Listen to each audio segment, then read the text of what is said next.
Today I'd like to do a video on my building evacuation kit.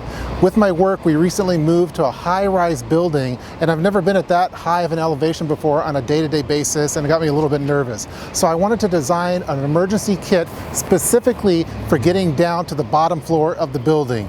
So there's a lot to cover in this video, so let's just get right down to it. This is my building evacuation kit.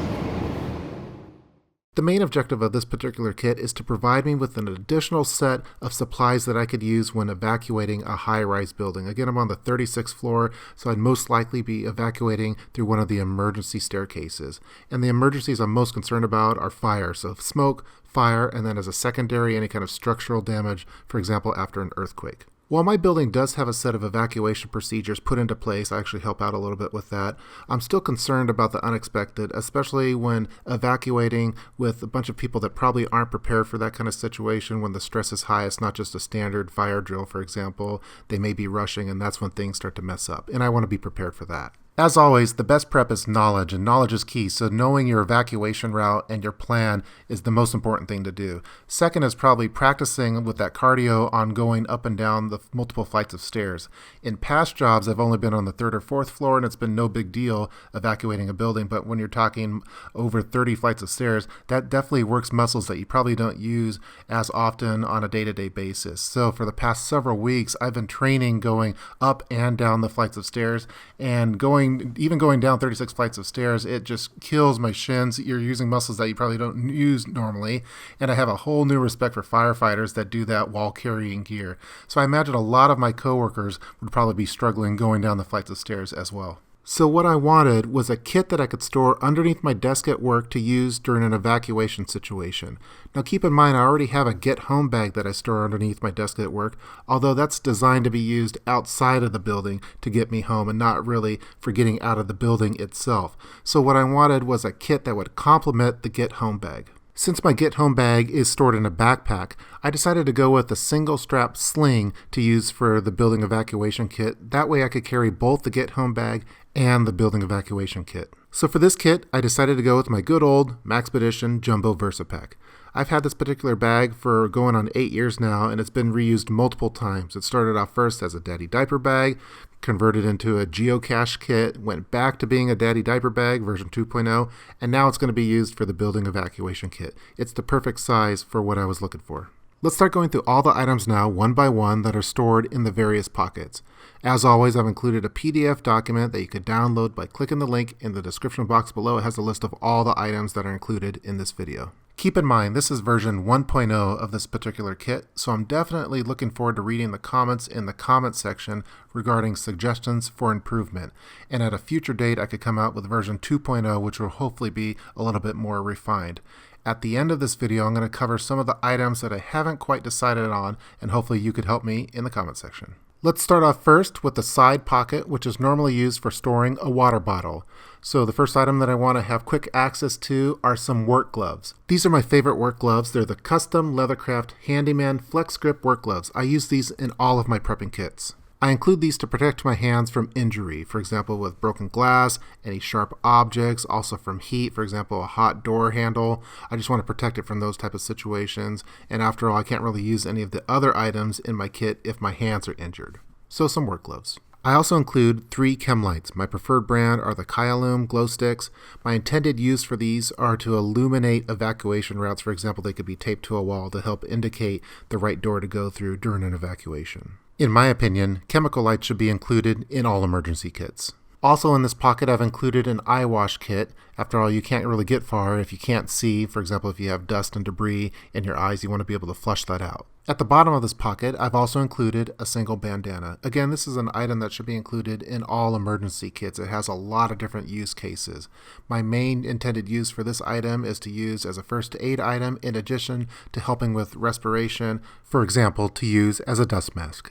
Moving on to the other side pocket of the Maxpedition Jumbo VersaPack, I've also included 5 Doorstops. What I've learned from other building evacuations is that oftentimes the emergency staircase doors will lock on you, so I wanted to have a way of bracing them open if need be, so I've included 5 Doorstops. Moving on to the front flap of the Maxpedition Jumbo VersaPack, I've included, you guessed it, some tape. I prefer using gaffer tape over duct tape for my emergency kits just because it's easier to remove and doesn't leave a residue, and I went with the color red for this so I could use it as an alerting method as well if need be. Again, a lot of different use cases for having duct tape or gaffer tape included with an emergency kit. For example, you could use it to attach one of the Chem-Lights to a doorway to help illuminate it as a possible evacuation route. Also stored in that front pocket is a SWAT T tourniquet. This is a nice compact tourniquet that you could store in your emergency kit, and it has multiple use cases, which we'll talk about more later on in this video. Now let's open up the Jumbo Versa Pack, starting off first with the front pocket. The main item stored in this pocket is for first aid. This is the Venture Medical Kit's Professional Trauma Pack Kit with Quick Clot. Rather than making my own custom trauma pack, I decided to go with a pre-made one and then just include some add-on items to help complement this kit. So again, the Adventure Medical Kit Trauma Pack. Stored at the bottom of this pocket is an item to complement that trauma pack. I have a single triangular bandage. Again, this is an item that has a lot of different use cases. It's good to include one in basically all of your emergency kits. Stored in the back mesh pocket, I've included some smaller items, starting off first with a few Sharpie markers. I've included one in black and one in red, used for various writing purposes. For example, you could use it for a first aid situation where you might need to write medical notes on a forearm, for example. It could be used for that, in addition to a lot more scenarios. Also included in the mesh pocket is a single red lumber marking crayon. This particular one is made by DeWalt. This is used again for signaling, for example. You could write on a wall, it's removable. You could write on a wall, go this way or don't go this way, or some other kind of message that you might want to relay to someone in a crisis situation. For puncturing glass, I've also included an automatic center hole punch. This particular one's made by Nico. It's the 5-inch version, and it could be used if you need to break out a window, for example. Now let's move to the top pocket of the VersaPack. The first item that we have in there is a Noaa weatherband radio. This is the Midland HH50 pocket weather radio. I already carry an AM/FM radio as part of my EDC bag, so I wanted an additional radio that would complement that and provide me with those Noaa weatherband and additional emergency information alerts. This one's very inexpensive and simple to use. So again, the Midland HH50 weather radio. The other item in this pocket is a headlamp. This one is made by Petzl. It runs at 80 lumens, and I wanted to have something that would complement the flashlights that I already carry as part of my EDC, so this provides me with hands-free illumination. Let's move on to the back pocket of the VersaPack. The main item in here is a fire blanket. This particular one is made by Hotheads. It's the Hotheads fire blanket, 36 by 36 inches. This is mainly intended to be used in kitchens for suffocating small fires. I'm including it in here to use as a personal protection equipment. I could wrap it around a head, another body part, for example, someone else, to help protect from any kind of flames or anything like that. It has quick deployment on it, and it's a fairly reasonable price. So again, the Hotheads fire blanket. Also included in this pocket is an Orion red handheld marine flare. I've been including these in almost all of my emergency kits as a signaling item. Its main intended use is to be in a marine environment for emergency purposes. I include it as a signaling for emergency kits. It could be used in daylight or at night, and for the building evacuation kit, for example, you could wave it outside of a window to try to signal for help. So again, an Orion red handheld marine flare. Also included in the back pocket, I have 2 of the 3M Particulate Respirators. This is a personal protective equipment or PPE item. I enjoy these flat ones that are individually wrapped to help protect it from water, for example. I previously did a review of them, and this could be used in conjunction with that bandana if I wanted an extra layer of protection for breathing in. One item that I wanted to make sure to include in this kit was some kind of prying tool for breaching interior doors. The original tool that I wanted to go with was the Master Key breaching bar, which is made by K-Bar. I really like the design of this one. I even wrapped mine using some racquetball wrap on the handle. The only problem with the K-Bar Master Key is that it looked too much like a large fixed blade knife when it was in the kit, and since I'm planning on having this kit in a workplace environment, I didn't want to give off any wrong impressions like I had a large fixed blade knife at the office. So initially what I tried to do is disguise the K-Bar to make it look like a non-threatening object instead of a large fixed blade knife, even though it really isn't a large fixed blade knife. So what I did was hack up an inexpensive umbrella and created a wrap that went around the K-Bar to make it look like an umbrella. And the end result, I was pretty happy with it. I don't think anyone, if they were to see this, would think that it was anything but an umbrella. But by doing this, I potentially created myself a legal issue by having a concealed weapon, basically. And I wouldn't want that. So I basically had to scratch the whole idea. I just couldn't make that K-bar work with this building evacuation kit. Fortunately, a YouTuber and subscriber named David came to the rescue and offered me a viable solution for this dilemma that I had regarding the prying tool. And he brought me a vintage crate hammer. This tool works great for this kit because not only does it have prying capabilities, but it also has an integrated hammer in it, and most importantly, it doesn't look threatening in the least. It kind of reminds me of the scene from Shawshank Redemption where Red gave Andy the small little rock hammer, and initially he was concerned that it was going to be used as a lethal weapon, but when he saw it, he saw how minimal it was. And this is small enough that it could fit in the side pocket of the Maxpedition Jumbo VersaPack, so a vintage crate hammer. On the sling strap of the VersaPack, I also have a whistle to use as a signaling device. I went with the Acme Thunder Whistle, which is a very loud whistle, although it does have a P in it, which I know is not good in water-based scenarios. I went with it because it's easier for most people to use. Sometimes when I've had others try something like the Fox 40 whistle, which is P-less, they're not able to use it as efficiently right off the bat. So I just thought that this one would be a good one that most people could use, including myself, for alerting during an emergency. Now let's open up the main pocket area of the Maxpedition Jumbo VersaPack. The first item is for eye protection. This is the UVEX Stealth OTG safety goggles with anti-fog, anti-scratch coating. These are my favorite safety goggles. I basically include them in all of my emergency kits. It's one of those PPE items, so personal protective equipment. Basically, you want to protect things like your eyes, for your mouth, like respiratory, for your hands, and so on. I'll probably do a dedicated video of this in the near future. So this is for protection of smoke, for example, any kind of debris. Then I want to be able to see. That's the main thing about getting out of an area, is be able to see your way out of it. So I wanted to include some safety goggles. So again, these ones are made by UVEX. The next item included in this pocket is an ankle brace. With so many people going down an emergency staircase, I just know that someone's bound to twist their ankle trying to go down there, especially in a stressful situation. So I wanted to have some kind of ankle brace or ankle support to do a quick wrap job to help that person get down the staircase if needed. This particular one is made by Leomore. It's a breathable ankle brace, very quick deployment for putting on someone's ankle if they were to twist it, for example, just to provide them with some extra support as they're making their way down the staircase. The next item included in this pocket is a SAM splint. Again, with so many people going down an emergency staircase, I'm just worried someone's going to fall, they're going to twist their ankle, they may even break their arm. So I wanted to have a SAM splint available, and I'm planning on using this in conjunction with the SWAT-T tourniquet, which was used earlier. I saw that in a video by US NER Doc years back, where basically you had the tourniquet and the SAM splint. The tourniquet be used as a tourniquet, and it could also be used as a wrap for the SAM splint. So again, one SAM splint. Also included in the bottom of the pocket is a standard ACE bandage. Again, this is another item for ankle support. So if someone twists their ankle, I just wanted to have multiple ways of doing a quick wrap job. And so a standard ACE bandage could be used for that. It could also be used for other medical needs. The main item included in this pocket is one fire mask. This is basically a hood that completely wraps around your head and can provide you with up to 60 minutes of purified air. Again, one of the main concerns that I have in my building evacuation kit is dealing with smoke and fire, especially with going down multiple flights of stairs. So I wanted to have as much protection for that as I could, and I felt that having a breathable solution to help with the smoke would be a good option to include in there. So that's why I designate this amount of space towards this object. Since this is basically a one-time use item that costs between $35 and $40, I'm not going to open it up for this particular video, although I'm thinking about doing a dedicated product review on the fire mask at a future date. So again, one fire mask. Those are all the items that I include inside of the building evacuation kit. I still have one additional item that's included with the kit, just not stored inside of it.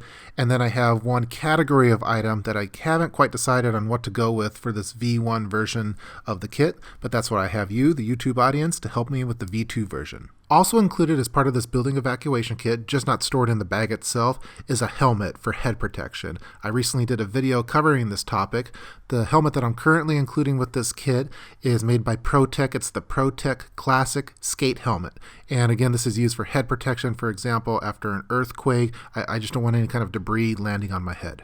In the future, I may switch this up for a standard construction hard hat, but currently I'm using the Protec mainly for two reasons. Reason number one is that it's very common in an urban environment to see people wearing this style of helmet. For example, there's a lot of people that ride their bikes to work, and oftentimes you'll see them with this type of helmet. So walking around with this type of thing isn't a big deal at all when you're walking in the city.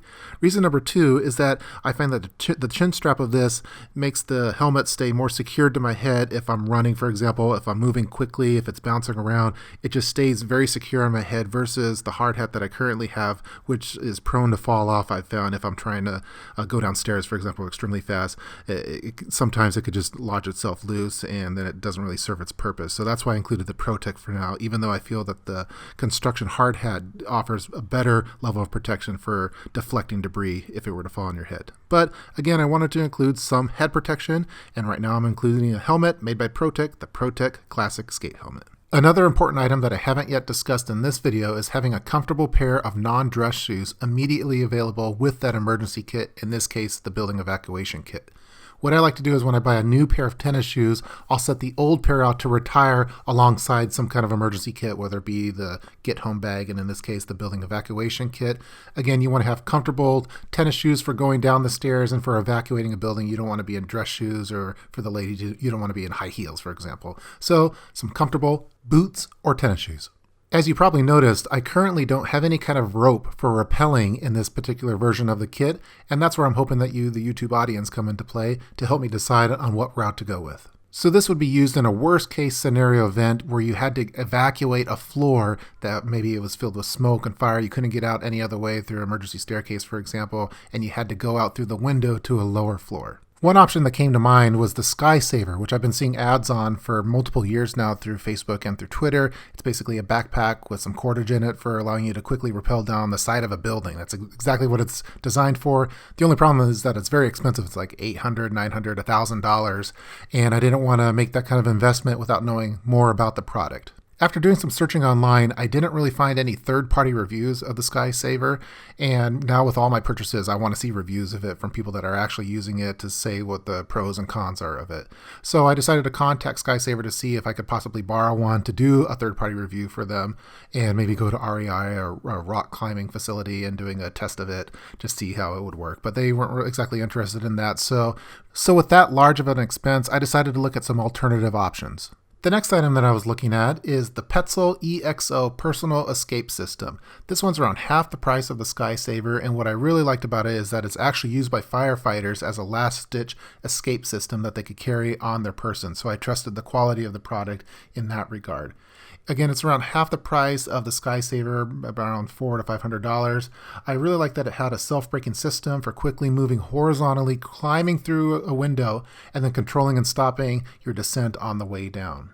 I actually almost pulled the trigger on this one and purchased it, but again, it's an expensive item that I probably will never have to use. Hopefully I'll never have to use, and I wanted to look at some DIY alternatives to that. So what I thought would be best was just to ask you, the YouTube audience, of what you thought would be the best route to go with for this particular kit. Recently, I was given some climbing rope by the Mountain RN, which was awesome to receive. So I'm trying to decide, and hopefully you could help me decide, on whether to go with the expensive route of the Sky Saver, go with more of a personal escape system route that firefighters might use, or just do a DIY method of rappelling, maybe something at REI, for example, or just not including rope at all, and just trusting that the emergency staircase will work. So leave your comment below in the comment section regarding this particular topic, and I could come back at a future date with a follow-up video that would probably be a lot of fun to film. And finally, that completes all of the items that are included for this V1 version of the building evacuation kit. I hope that you guys enjoyed watching this video featuring my building evacuation kit. I know we covered a lot, so I included a PDF document that you could download by clicking the link in the description box below. It has a list of all the items that were covered in this video. Again, this is a V1 version of this kit, so I'm really looking forward to reading the comment section below and getting your input on improvements that could be made to this kit, and then at a later point I could come out with a version 2.0 of the building evacuation kit. So I hope you guys enjoyed watching it, and I'll see you next time. Take care.